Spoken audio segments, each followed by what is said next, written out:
functioning livers is enormous. The cost to the NHS must be huge. You could build a hospital if you could only get these people back on the streets with a better quality of life, a greater life expectancy, if they have somebody else's organ, you know?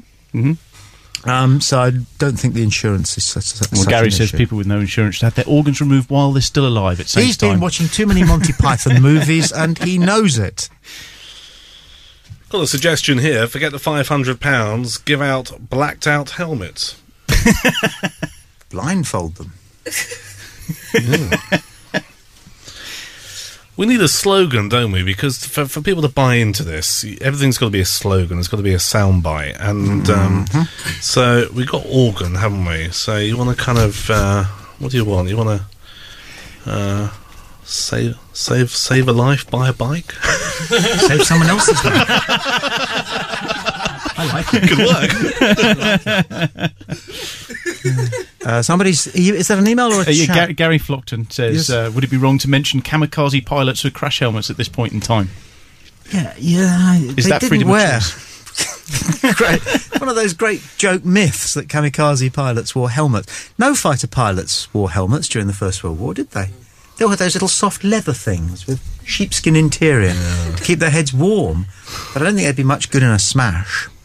And Alan Terry, by the way, is still fueling his, shall we say, his liking of Anita Harris by searching YouTube videos, which he sent through. What is it about Anita Harris? She features quite a lot in the letters page on Viz.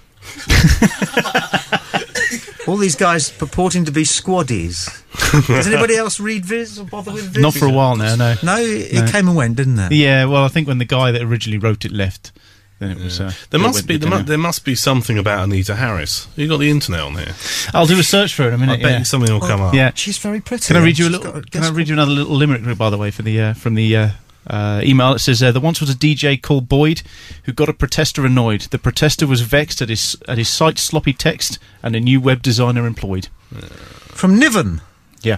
Thank you, Niven. It's a great name, Niven, isn't it? Isn't it? Yeah. When I worked in a nightclub in Brighton, just to make things interesting, we used to, when somebody came in who looked vaguely like a famous person, we would say, Michael Caine's in tonight. And it would go right. Ooh. And one night, this old, really decrepit bloke with a very thin moustache, and he was almost homeless, but he had a David Niven moustache. And so I just put it around again. David Niven's in again. David Niven at the Bombay Bar in Kent Town. Popping in for a pink gin. Wearing a Nike jacket. And there were girls ringing home. Mum, I'm in a nightclub in Brighton. You never guess what that David Niven is in. My favourite letter in Viz was, my husband once read you should spend every day as if it is your last. So for the last 17 years, he's lain in a darkened room with a tube up his arse.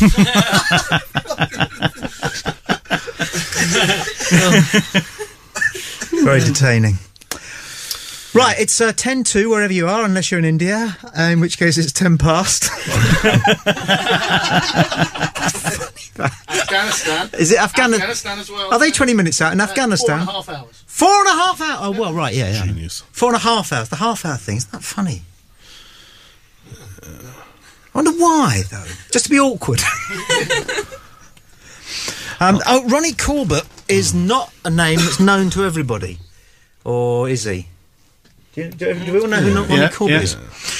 Ronnie Corbett, or somebody who sounds a lot like Ronnie Corbett, has very kindly made himself available to us. Or has he? Hello. Hello, Ronnie. Good evening. Yes. I can't read my...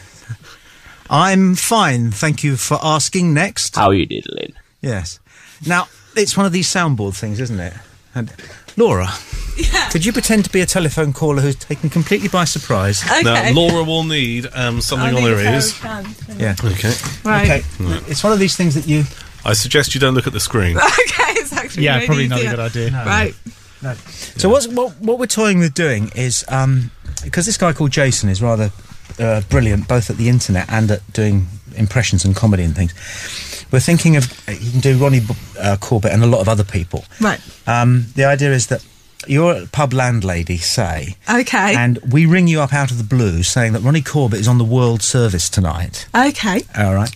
But he just wants to have a chat with somebody, a woman. Right. And just chat away. You happy with that? Yeah, that's absolutely fine. All right. So what would happen is you would then hear at home or in the pub, you'd hear a record ending and Ronnie sort of going, oh, blah, blah, blah, blah, blah. Okay. And then he says to you, hold on. Hello. Hello. How are you diddling? I'm good, thank you. How are you? Ronnie Corbett speaking. Hello, Ronnie. Hello. From the United Kingdom. Right, okay. How are you? Don't ask me bloody awkward questions. He hasn't got a response for that one. That's it. All right, yeah, over. Yeah. all right, ask me again. That buggered that, didn't it? Ask me again. No, I'm just... How are you? Okay. Good. So I don't. So what are you doing today then? I've been drinking all day. I'm very drunk, so... There's a lot of people here drinking as well. What do you like to drink? Apologies in advance, I'm very drunk. I'm very, very drunk. What have you been drinking? A lot? Yes. What's your name? My name's Laura. No.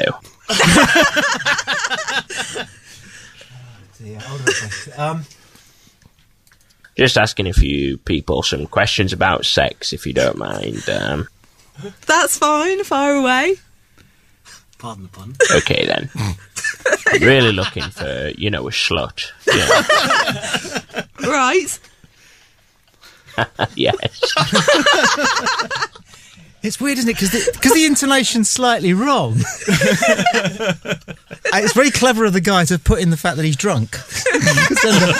The pauses while I hunt for the right response, and the fact that the response is never quite right, is what would happen if Ronnie Corbett was a little bit drunk. Hold on a second.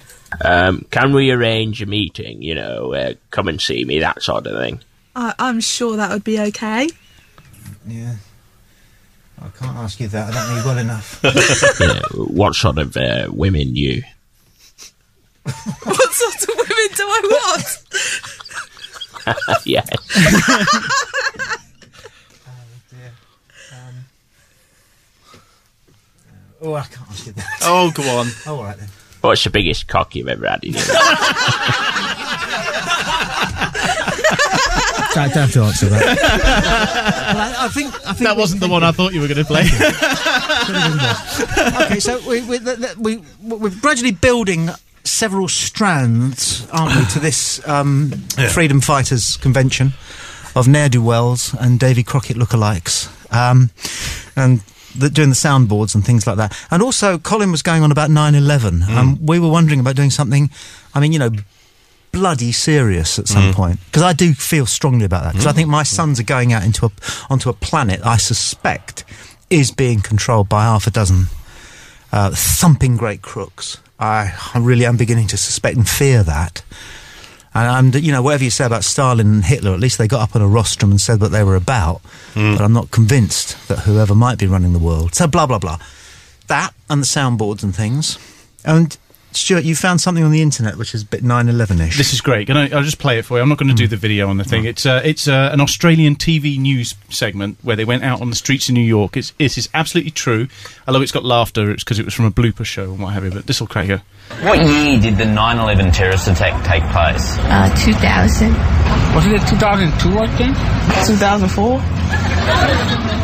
And I was in New York when it happened. I don't even remember. In what month did the 9/11 attacks take place? October. August, I think. 9th month, was it October? Can you recall the exact date of the 9/11 attacks? Well, it was September 9th. September 9th. Yeah, it was, September... 9/11, September 1st. September the 1st. Wasn't it 16th, I think? 15th? Wasn't it 16th? 16th of August.